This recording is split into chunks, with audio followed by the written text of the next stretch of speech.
Eu estava a um passo da porta do escritório quando ouvi a voz do meu pai. Não era raiva, era certeza. Sua irmã não está entendendo nada. Ela está fora. Parei no meio do caminho. O corredor parecia mais frio do que um segundo antes. Mas não era o frio do ar-condicionado, era o tipo de frio que vem quando você percebe que algo acabou, de um jeito que não dá mais para consertar. Eu deveria ter entrado. Deveria ter dito alguma coisa. Mas não disse. Pela fresta da porta, vi meu pai, Richard Morgan, recostado na cadeira do escritório, conversando com minha irmã mais nova, Melissa. Ela apenas assentiu, sem dizer uma palavra. Minha mãe, Janice, estava logo atrás deles, de braços cruzados, e sorria. Não era um sorriso de quem achou algo engraçado. Era um sorriso contido, de boca fechada. Um sorriso que dizia: funcionou. Não lembro de ter recuado. Só sei que não entrei naquele quarto. Não perguntei nada. Não implorei. Passei direto pelo meu antigo quarto, fui até o quarto de hóspedes onde eu estava hospedada e abri o notebook. Transferi cada centavo que eu tinha das contas de poupança, dos investimentos, até mesmo o dinheiro do fundo de emergência, tudo para um fundo privado. Um fundo que eles nem sabiam que existia. Eu o tinha aberto anos atrás, por puro instinto. Nunca entendi muito bem o porquê, até aquele momento. O que eles não sabiam é que eu também conhecia o segundo fundo. Aquele que minha avó, Margaret Morgan, criou pouco antes de morrer. Aquele que ela nunca contou para ninguém, só para mim. Ele tinha acabado de amadurecer. E não era pequeno. Eu não chorei naquela noite. Não gritei. Não joguei nada contra a parede. Só fiquei sentada ali, olhando para o brilho da confirmação da transferência, e soube que algo havia mudado. Eu não era mais filha deles. Eu era a pessoa que eles achavam que nunca venceria. E esse foi o segundo erro deles. Porque não começou com aquela conversa. Olhando para trás, acho que eles começaram a me apagar muito antes de dizerem qualquer coisa em voz alta. Estava na foto de Natal que minha mãe enviou no ano passado. Ela legendou: Família Morgan, cheia de amor. Eu não estava na foto. E eu tinha ido. Tinha chegado 2 dias antes, assado 3 tortas, embrulhado presentes até meus dedos doerem. Quando perguntei da foto, ela só respondeu: ah, querida, tiramos enquanto você estava na rua, resolvendo umas coisas. Simplesmente me deixaram de fora. E eu disse para mim mesma que não importava. Depois vieram as mudanças sutis. Meu pai, sempre pragmático e controlador, começou a dizer coisas como: você é muito emotiva para lidar com assuntos de patrimônio. Ou então: isso precisa de alguém racional. Minha irmã, Claire Melissa, 4 anos mais nova, parou de responder minhas mensagens. Só aparecia quando precisava de alguma coisa, um documento, um favor, um empréstimo. O tom dela, sempre animado, como se ainda fossemos próximos. Mas aquela proximidade era vazia. E o Chase, nosso primo, mas criado quase como um irmão, começou a me chamar de mártir. Dizia isso com um sorriso no rosto, mas dava para sentir a ponta de amargura por trás. Mesmo assim, continuei aparecendo. Eu estava lá quando a vovó caiu pela 3ª vez. Estava lá no quarto do asilo, lendo para ela com a voz embargada e os olhos exaustos. Larguei meu emprego de consultora para ajudar o pai na cirurgia, na primavera passada. Paguei a conta de luz quando a Melissa estourou todos os cartões. Acoberti o Chase quando as dívidas de jogo dele voltaram a crescer. Nunca disseram obrigado. Só deixavam que eu fizesse o que sempre fiz. E talvez aí tenha sido o meu erro. Eu confundi ser necessária com ser desejada. O verdadeiro corte veio na noite em que ouvi a segunda conversa. Aquela que ninguém sabia que eu tinha escutado. A porta do escritório do meu pai estava entreaberta, e a voz dele ecoava como sempre fazia quando achava que não tinha mais ninguém por perto. Não conte a ela sobre a conta, ele disse. Vamos dizer que foi encerrada. Divide entre nós. A Clary tá fora. Já foi um fardo tempo demais. Fardo. Essa palavra grudou em mim. Foi mais forte que qualquer grito ou porta batida. Porque significava que tudo o que eu tinha feito todas as noites em claro cuidando deles não me garantiu lugar nenhum. O silêncio não me protegeu. Só me tornou descartável. Fiquei parada naquele corredor, só respirando. Não era medo. Era uma parte de mim se partindo por dentro, a parte que ainda queria acreditar que tudo era um mal-entendido. Que talvez a dor tivesse mudado eles. Mas não era tristeza. Era ganância. E eles já não estavam mais tentando esconder isso. Não consegui dormir naquela noite. Não por medo, nem por raiva. Mas porque fiquei ouvindo a voz dela fraca, rouca, sussurrada na cama do hospital. Um dia, eles vão se voltar contra você. Quando abrirem a gaveta de baixo. Na época, achei que ela estava falando de algo sentimental. Uma lembrança. Talvez uma carta. Mas agora eu entendia. Ela já tinha previsto tudo.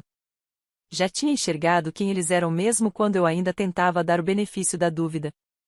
A gaveta estava no antigo quarto dela. No canto superior esquerdo da escrivaninha de mogno, aquela que ninguém mexeu desde o funeral. Abri devagar, esperando que estivesse vazia. Mas não estava. Dentro havia um pequeno pendrive, uma carta dobrada com a caligrafia inconfundível dela e um envelope cor creme, selado com carimbo de cartório. Minhas mãos tremiam quando abri a carta. Clary. Se você está lendo isso, é porque eles já fizeram a jogada. Sangue não os torna dignos. Amor não os torna leais. Pegue o que é seu. E não peça desculpas. Vovó. Eram apenas 4 linhas. Mas caíram como um trovão. Li de novo. Ainda não chorava, mas senti algo dentro de mim se mover. Não era tristeza. Nem raiva. Era convicção. Dentro do envelope, havia uma versão atualizada do testamento da minha avó. Assinada, testemunhada e registrada em cartório 2 semanas antes de sua morte. Li cada palavra devagar, com todo o cuidado do mundo. Ela me deixava 51% de controle sobre os negócios da família, a procuração do fundo pessoal do meu pai, 2 imóveis para aluguel no Oregon e uma conta de investimento bloqueada no valor de pouco mais de 1,2 milhão de dólares. Ela não dividiu tudo igualmente. Não tentou ser justa com todos. Ela me escolheu. Não porque eu era melhor. Mas porque eu fiquei. Porque eu escutei. Porque fui eu quem limpou sua boca e segurou sua mão quando ninguém mais quis fazer isso. Ela não me deixou poder. Ela me deixou uma prova. De que eu não era louca. De que eu não estava imaginando a distância, o silêncio, os sorrisos forçados do outro lado da mesa. De que, em meio à teia deles, ela traçou um limite. E me colocou do lado certo da história. Fiquei ali por muito tempo, imóvel, só segurando o envelope como se ele pudesse desaparecer se eu piscasse. Eles queriam que eu fosse embora. Tudo bem. Deixe que joguem o jogo deles. Eu queimaria cada passo do plano até virar cinza. Na manhã seguinte, desci para a cozinha como se nada tivesse mudado. Meu pai, Richard, estava sentado à cabeceira da mesa, folheando relatórios financeiros. Melissa mexia no celular, mastigando torrada como se o mundo não estivesse prestes a virar de cabeça para baixo. Minha mãe, Janice, estava junto à pia, cantarolando baixinho a mesma melodia que ela sempre assobiava quando achava que tinha vencido. Bom dia, eu disse. Papai nem levantou os olhos. Estamos ocupados, Clary. Pode nos dar um minuto? Sorri. Um sorriso polido. Ensaiado. Claro. Só queria dar os parabéns. Isso fez ele parar. Olhou para mim, caneta na mão, a testa franzida em dúvida? Coloquei o envelope sobre a mesa. E com isso, entreguei tudo. A mão da minha mãe tremeu. O chá derramou no balcão. Ela não se mexeu. Só ficou ali, me encarando. Do que você tá falando? Ela perguntou. Abri o envelope. Tirei o testamento alterado. Coloquei entre a manteigueira e o café preto do meu pai. Melissa parou de rolar a tela do celular. Papai começou a ler, devagar. A boca se abriu, mas nenhuma palavra saiu. Não foi minha mãe quem reagiu primeiro. Fui eu. Não é falso, falei, calma. Está assinado, autenticado, testemunhado. Me virei pro meu pai. Você lembra da Beverly? Amiga da vovó, do grupo da igreja. Ela foi testemunha. 2 semanas antes da vovó falecer. Ninguém disse nada. Acho que ela não confiava no resto de vocês. Meu pai rosnou. Não alto, mas doído, amargo. Você roubou isso. Não respondi, firme. Eu ganhei isso. O silêncio que veio depois foi grosso. Quase sólido. Eu não senti pena. Deixei que eles afundassem no impacto. Na perda. No choque. No exato momento em que entenderam que as regras haviam mudado. Vocês achavam que eu iria embora em silêncio, eu disse. ChatGPT Said. Deixei você me apagar com um sorriso e um guardanapo dobrado no dia de ação de graças. Mas você me subestimou. Papai deu um passo à frente, dedo em riste. Está me ouvindo? Não respondi, mais alto agora, mas ainda calmo. Escuta você. A conta que você tentou esconder?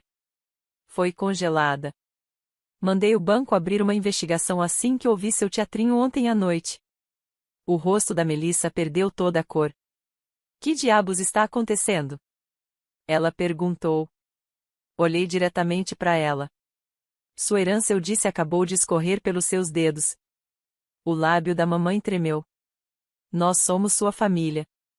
Não, eu disse. Isso é uma lição. Virei as costas e saí. Não correndo. Não me escondendo. Apenas ocupando o espaço que eles nunca imaginaram que eu teria coragem de reivindicar. O escritório ainda tinha o cheiro do meu pai. Couro envelhecido, café forte e aquele amargor sutil da colônia que insistia em permanecer no ar. Eu não pisava na sala de reuniões desde os 22 anos, a última vez em que me ofereci para ajudar no retiro da empresa e me disseram para deixar aquilo para os profissionais de verdade. Mas naquela segunda-feira de manhã, entrei pela porta da frente. Passei pela recepcionista, que piscou 2 vezes antes de perceber quem eu era, e continuei em direção à reunião. Os sócios do meu pai já estavam lá. Thomas, Marianne, alguns rostos novos. Chase também, vestindo um blazer sob medida e aquela mesma pose arrogante de sempre, como se estivesse ganhando antes mesmo do jogo começar. Ele nem levantou o olhar. Fui até a cabeceira da mesa. Sentei. A cabeça dele se virou bruscamente, como se tivesse sido puxada por um fio invisível. Você não pertence a esse lugar, ele murmurou. Deslizei os documentos de posse sobre a mesa. De acordo com isso, meu lugar é exatamente aqui. Eles começaram a ler, em voz baixa e cuidadosa. Thomas pigarreou. Não fomos informados dessa mudança de liderança. Encarei seus olhos.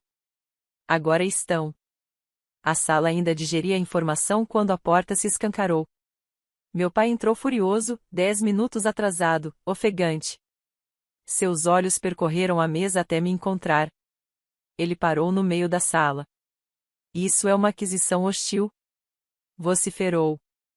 Não respondi com firmeza. Isso é uma correção. Ele marchou até a mesa e bateu com a mão na madeira. Você não tem experiência. E eu tenho autoridade, retruquei. A partir de hoje, todas as transações acima de $10.000 passam por mim. O rosto do Chase ficou vermelho como um pimentão. Você acha mesmo que vai administrar isso melhor que o papai? Olhei bem para ele. Olhei fundo. Considerando que você vem usando os fundos da empresa para pagar suas dívidas de pôquer? Sim. Eu acho. ChatGPT Said. Acho que tenho uma boa chance. Ouvi um suspiro preso vindo da ponta da mesa. Um dos membros do conselho começou a sussurrar com o colega ao lado. Um celular apareceu discretamente no colo de outro. Meu pai não se mexeu. Só afundou na cadeira, como se todo o ar tivesse sido sugado da sala. Não se trata apenas de poder, eu disse. Trata-se de transparência. Algo que essa empresa não via desde que a vovó se demitiu. Thomas assentiu devagar. Ela sempre dizia, você era quem fazia as perguntas certas. Forcei um sorriso. Ela me ensinou bem. Quando a reunião terminou, a maioria saiu rápido, de cabeça baixa, passos apressados.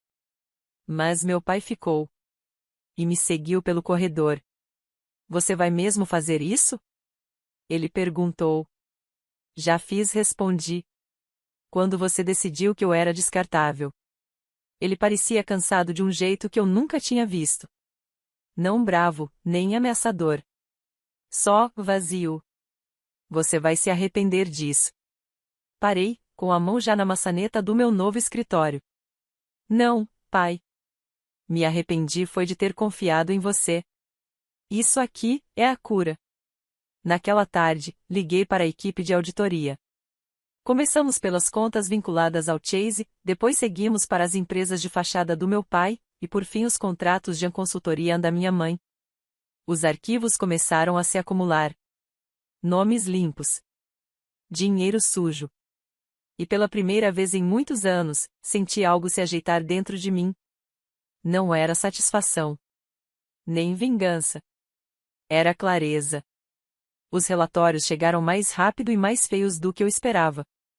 Linha após linha de transferências rotuladas como consultorias em que iam direto para o Vemo pessoal do Chase. Locações de equipamentos que nunca existiram. Pagamentos para contas offshore registrados sob a LLC do meu pai. E uma conta de 6 dígitos em nome da Golden Sun Ventures, diretamente ligada ao CPF da minha mãe. Não era só má gestão. Era premeditado. Organizado. Eles não estavam só tentando me excluir. Estavam drenando a empresa até não restar nada. Fiquei ali, sentada na minha mesa, muito depois de todo mundo ter ido embora. Dedos frios sobre o teclado, rolando página após página de corrupção disfarçada de estratégia. Aquilo não era apenas traição. Era roubo. Juntei os documentos e os enviei para o setor jurídico com uma única mensagem no campo de assunto: prosseguir. Naquela noite, Chase apareceu no escritório sem avisar. A camisa estava amarrotada. Ele não tinha se barbeado. Parecia que o mundo estava desmoronando sobre ele. Você vai arruinar nossas vidas. Ele cuspiu. Não tirei os olhos da tela. Vocês mesmos fizeram isso. Eu só estou segurando o espelho. Ele se inclinou, a voz trêmula. Você acha que isso te faz alguma heroína? Você está destruindo a própria família. Parei. Olhei diretamente para ele. Firme. Calma. Família não constrói impérios com base em mentiras. Família não apaga você e chama isso de lealdade. E família não sorri enquanto diz à sua irmã para te tirar do caminho. O rosto dele perdeu toda a cor. Abriu a boca para dizer algo. Sim, eu disse, eu ouvi aquela conversa. Cada palavra. Ele tentou inverter a situação, minimizar, suavizar. Sempre teve uma história pronta. Mas eu cortei. Você falsificou a assinatura da vovó num comprovante de saque. Isso é crime. Ele ficou em silêncio. Eu te dei a chance de sair sem ser exposto, continuei. Você escolheu ficar. Agora, lide com as consequências. A voz dele falhou. Você não precisa fazer isso. Não preciso, respondi. Eu quero. Ele se virou e foi embora. Sem dizer mais nada. Mais tarde, naquela noite, meu advogado me ligou. Estamos prontos para apresentar as acusações criminais. Quer seguir em frente? Fui até a janela e olhei para a fachada da empresa. Um dia, aquele nome foi símbolo de orgulho. Hoje, era só um sobrenome esculpido ao longo de décadas de silêncio cúmplice. Sim, eu disse. Sem acordos, sem silêncio. Vamos fazer tudo dentro da lei. Quero a verdade escrita com tinta permanente. Ao amanhecer, o site da empresa já tinha uma nova aba, Liderança. Meu nome. Minha foto.